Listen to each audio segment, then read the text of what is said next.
Olá, é muito bom estar aqui com você. O mundo está em constante mudança e transformação. Por isso, os temas que vamos estudar foram selecionados para atualizar os profissionais da educação e, dessa forma, fazer com que a escola acompanhe essas mudanças e transformações, pois elas geram, além de novos conteúdos, novas necessidades, novas posturas e diferentes olhares sobre o mundo. No passado, quando tínhamos menos acesso à informação, pouco acesso aos livros, não tínhamos internet, era o professor quem detinha o conhecimento e o aluno era aquele que buscava por aprender. Os saberes eram considerados conteúdos a serem transmitidos aos estudantes. Dessa forma, os estudantes ampliavam seu repertório de saberes na escola. Porém, hoje, com a tecnologia ampliando o acesso a todo tipo de informação, inclusive às bibliotecas virtuais, a escola deixou de ser o único lugar do saber. E qual passou, então, a ser o papel da escola? Você já pensou sobre isso? A escola de hoje ainda é o lugar do conhecimento, mas há hoje um enfoque maior nas relações que se estabelecem dentro dela. Nas relações entre as pessoas que compõem a escola, entre o conhecimento e os estudantes e nas descobertas e diálogos possíveis com o saber. Pensando em todas essas relações, seus alcances, é que queremos contribuir com saberes que sejam relevantes e enriquecedores para todos os profissionais da escola. E vamos começar com uma reflexão sobre o ato de educar. O que entendemos como educação é um processo exclusivamente humano. Esse processo não se limita à sobrevivência biológica. Está vinculado ao tempo histórico, tem relação com o espaço em que se vive e também leva em consideração a natureza do ser humano na convivência com outros seres humanos. Todos os seres vivos que habitam em nosso planeta convivem entre si e com os aspectos naturais desse espaço. Essa convivência é marcadamente retratada pelo ponto de vista do ser humano, pois somente o ser humano tem a capacidade de observar, aprender, registrar suas impressões e transmiti-las aos seus descendentes de forma sistematizada. Por isso que a educação é um processo humano. Observando essa ilustração, pode-se reconhecer os muitos elementos que estão representados. E o homem é o único habitante que interfere no mundo conscientemente. Dermeval Saviani, autor de diversos livros sobre educação, afirma também: A natureza humana não é dada ao homem, mas é por ele produzida, sob a base da natureza biofísica. Consequentemente, o trabalho educativo é o ato de produzir, direta e intencionalmente em cada indivíduo singular, a humanidade que é produzida historicamente e coletivamente pelo conjunto dos homens.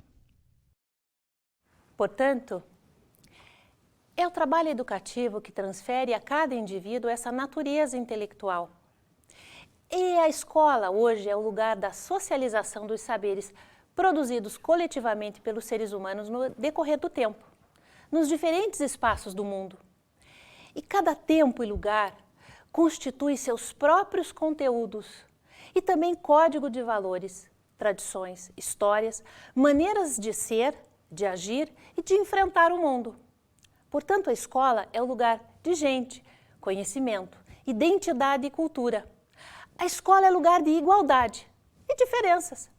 Escola é o lugar de indivíduos singulares, ou seja, únicos, cuja identidade é uma somatória de seus valores e dos valores que a sociedade agrega em sua personalidade.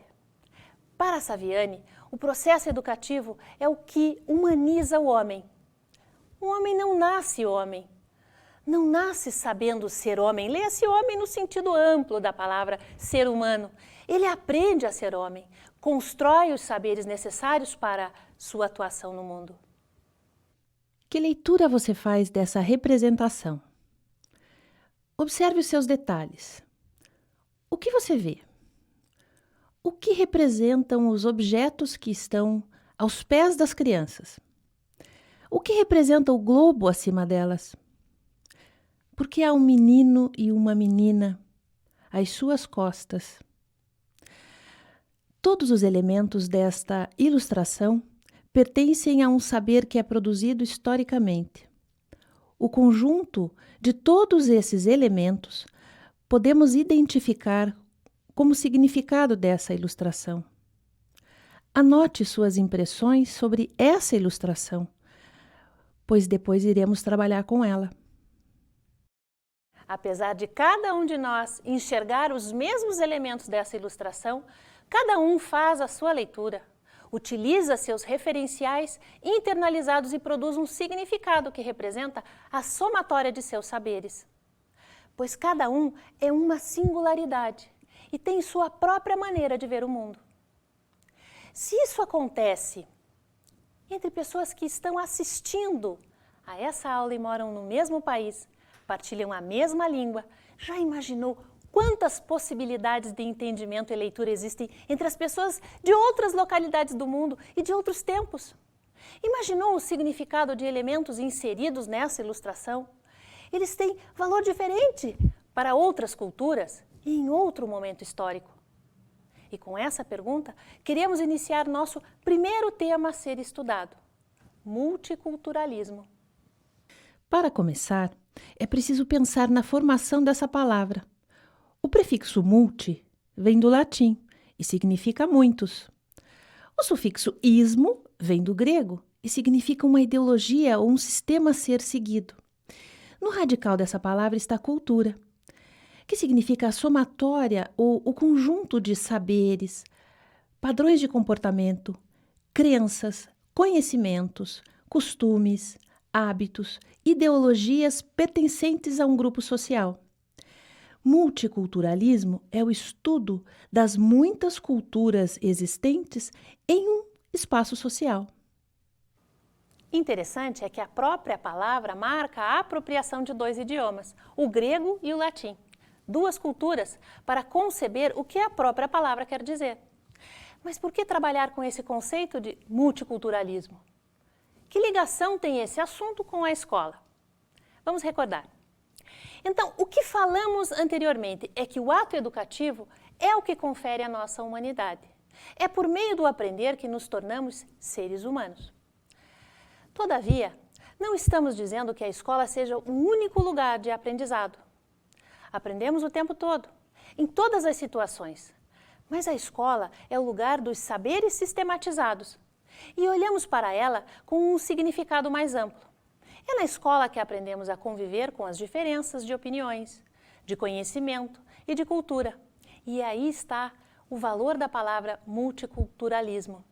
Pois que este termo define a coexistência pacífica de muitas culturas, ou seja, a convivência entre diferentes, sem discriminação ou preconceito em uma mesma sociedade. Multiculturalismo é uma atitude em relação à pluralidade cultural. É um desafio a ser alcançado. É a escola que tem um papel importante nesse desafio, pois esse conceito é aprendido e vivenciado na escola. Mas vamos pensar um pouquinho. Por que reconhecemos que a convivência multicultural é um desafio? O que fundamenta essa afirmação?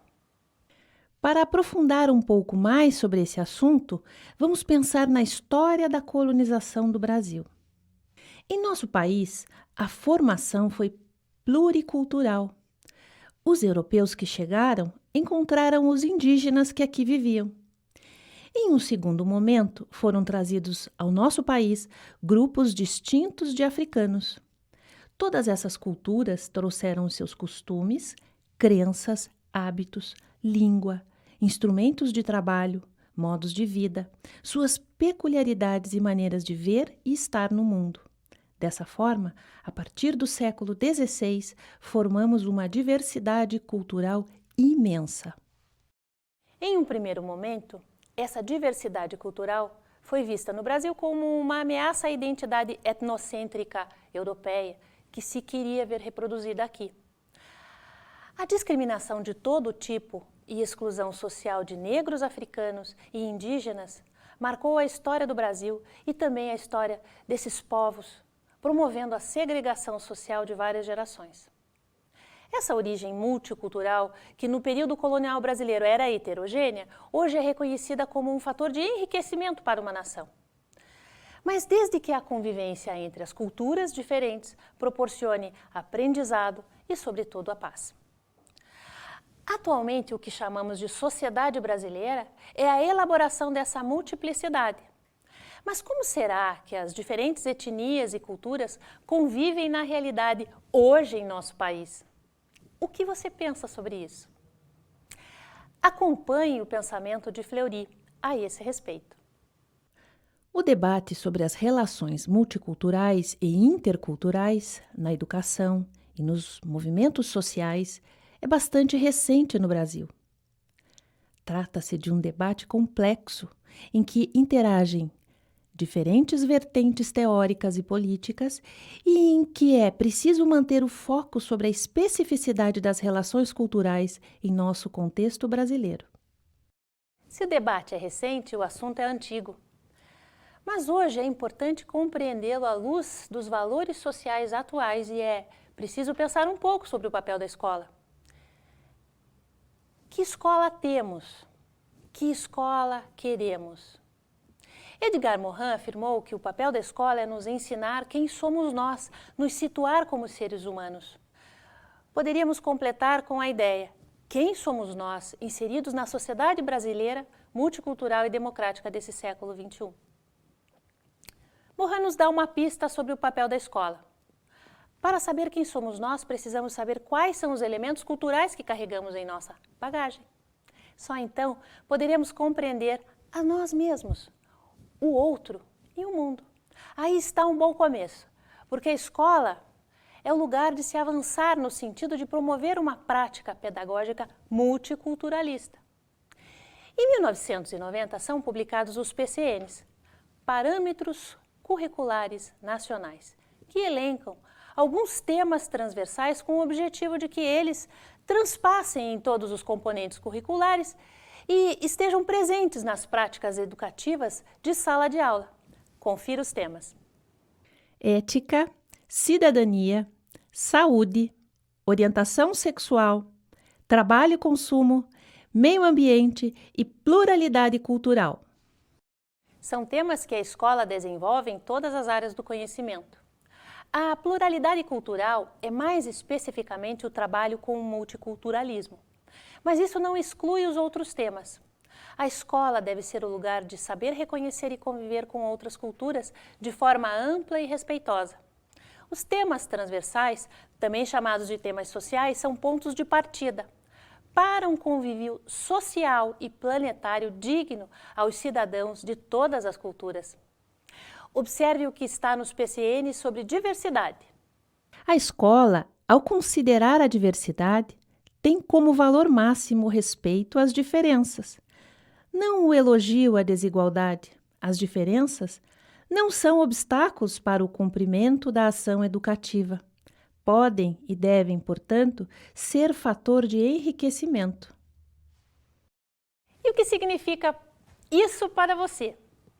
Para a escola, significa ensinar a conviver em sociedade, ensinar quem somos nós, todos diferentes, todos iguais ao mesmo tempo. E esse é o maior desafio dado à escola, conforme está escrito nos PCNs. A escola deve ser um lugar de diálogo e convivência, de vivência da própria cultura e das diferentes formas de expressão cultural. Se a escola não for esse espaço de diálogo, convivência, descobertas e entendimentos, em que lugar iremos validar ou transformar nosso modo de entender o outro de forma democrática e justa? A historiadora Marie Del Priore mostra um caminho.